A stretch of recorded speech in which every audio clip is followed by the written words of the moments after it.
Hi everyone, welcome back to Network Guru. In this video I'll show you how to create a listing and sell your item fast using the app. Let's get started. Go to the App Store on iPhone or Google Play Store and download the official app. Open the app and allow your location to target local buyers. Tap the post button, usually a plus sign or create a posting. Enter your email. Craigslist will send a confirmation link.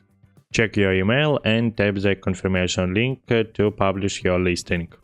Add photos. Use high quality image. Take multiple shots from different angles. Tap done and tap continue.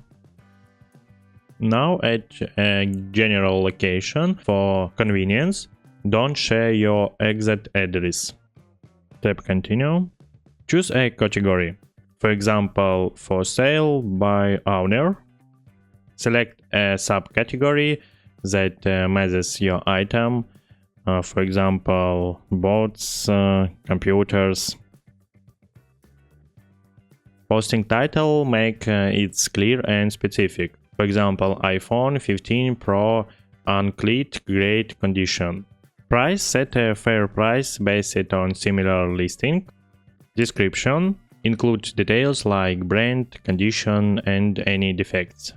Review your post and tap continue. And tap publish. That's it. Manage your listing from the active section in the app. Meet in a safe public place, for example, coffee shop, police station, or bus parking lot. Accept cash only or use trusted payment apps to avoid scams. Never share personal information or accept overpayments. That's it. If this video is helpful for you, don't forget to hit the like button.